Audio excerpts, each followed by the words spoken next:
Hey there creators, welcome! Believe it or not, this is my letter N outline.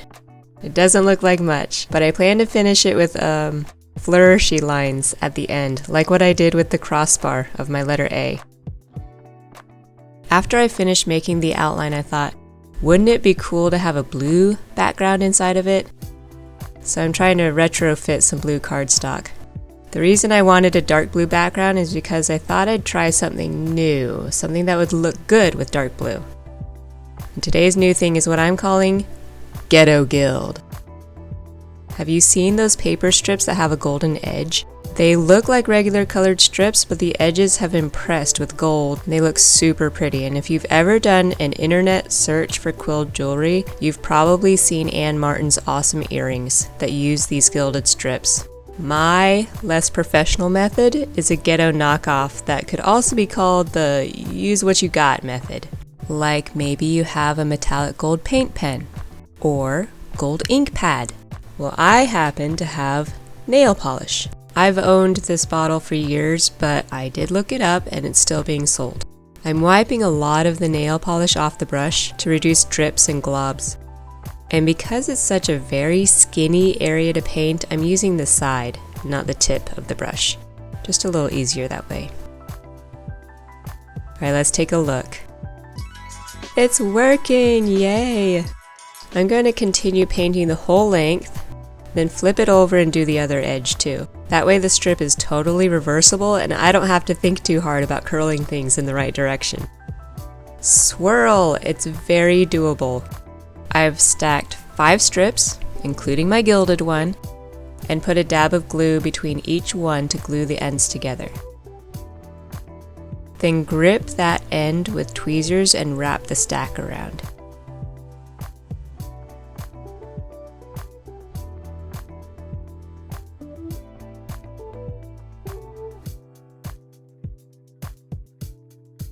You can adjust the curl if you want. But this next part is what makes the swirl so pretty.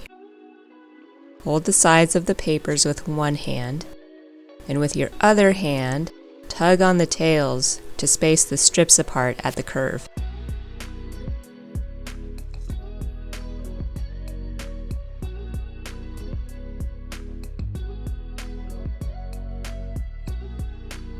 Isn't it so simple? Whoever came up with this was brilliant.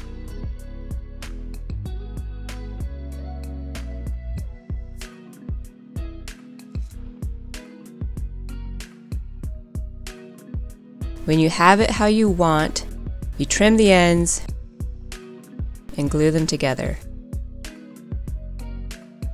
Now the spacing is permanently in place.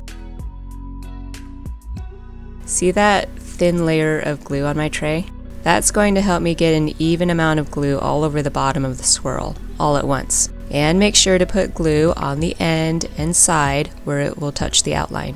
Wait! I forgot. I want to gild the outline before I put anything inside it, so let's do that real quickish like.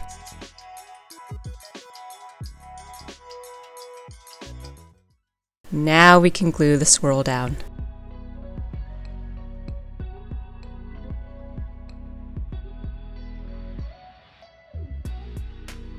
Okay, very nice. Second swirl. This time I've added another light blue strip to help it stand out more against the dark background. So 6 strips total. Follow the same procedure, only this time I want to give the tail a small S curve, so I'm using my quilling needle to curl it in the opposite direction as the swirl.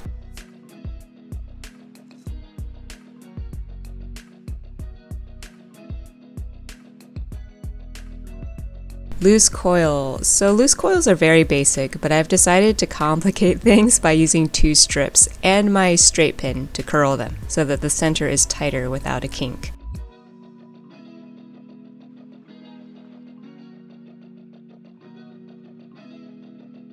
It wasn't the easiest thing in the world and they kept sliding down my finger without rolling. So what helped was getting a drop of water from a little cup that you can't see and wetting my fingers and the tip of the paper. That provided the grip I needed.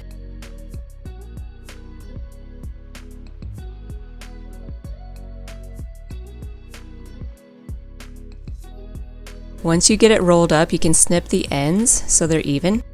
Then let the coil relax and glue closed.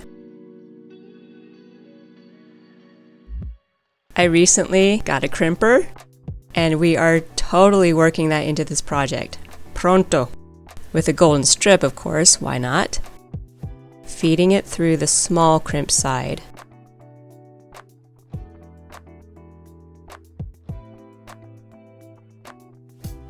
The crimping got rid of the curl. Oh well, it looks awesome. I'm going to wrap it around the loose coil.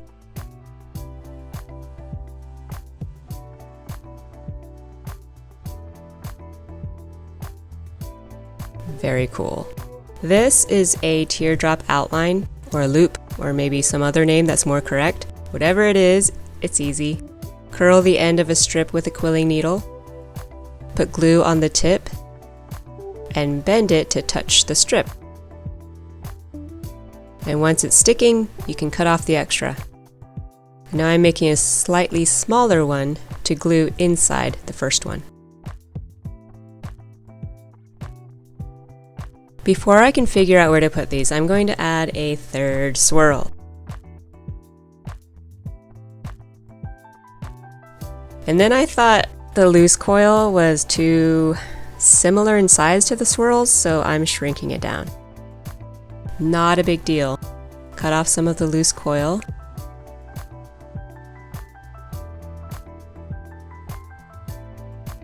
And then rewrap with the original strip.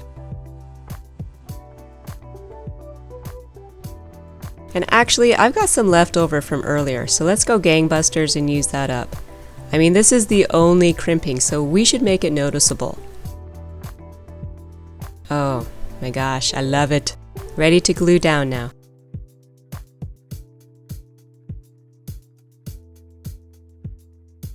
Once again, a simple quilling shape made complicated by yours truly. Hey, remember that invisible cup of water I mentioned? That's the one. I get a drop of water and wet the strip, making sure to get the starting end so it's soft and squishable. And start rolling with a straight pin. Don't go too far though, because you want to back it up to the beginning. And then carefully and artfully smush the very end and roll firmly with your thumb. It might take a couple tries, but once you get it without a hole, just keep going and roll it all up by hand. For me, it usually gets a little wonky when I glue it shut, but another firm roll gets it back in shape. Looks like the gilding came off in the center. That's okay. A quick dab of nail polish will fix that. Here's a variation. I got a larger tight coil, blue this time, and wrapping it with a gilded strip. Just a straight one. That looks quite pretty. And that makes 100% every component, every piece of the project has some gilding.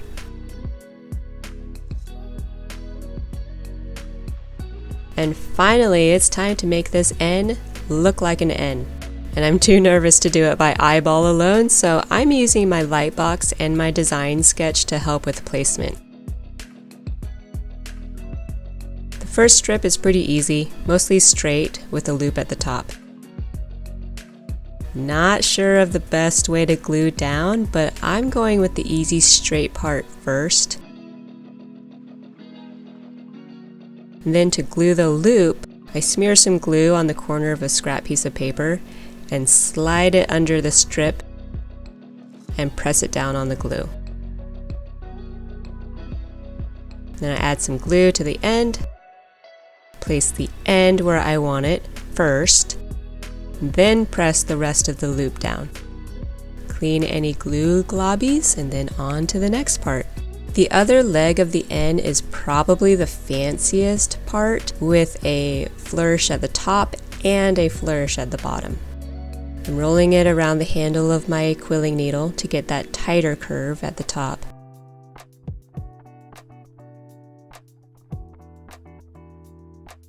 Shaping it isn't too difficult. It's really the gluing that gets tricky. In truth, I should have followed the same procedure as the first strip, but I thought I could do the whole thing in one go. And I suppose I could have if I had 3 or more hands. Anyway, it was a little stressful, and certainly not perfect, but it worked out. Lots of ways to glue apparently. This time I'm using my glue bottle, and I can do that here because I'm actually matching the sketch exactly, and that means I know where to put the glue.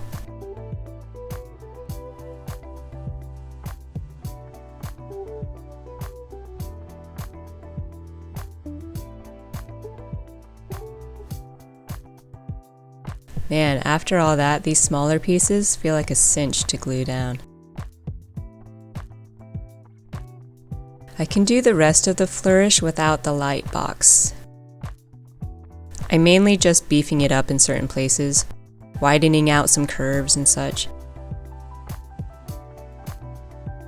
Here I'm gluing a couple strips together to make the left side thicker, I guess to balance things out because I'm widening the right side out quite a bit.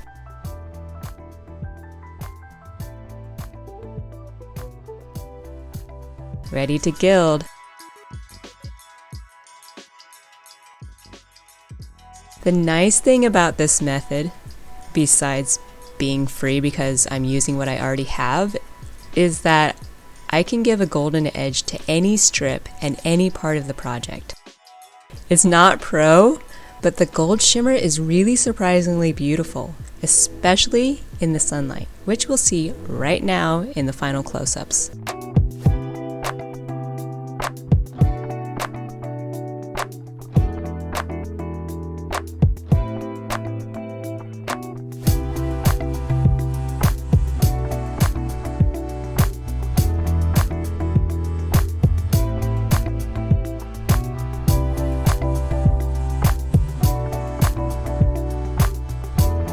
Thanks for watching. See you next time.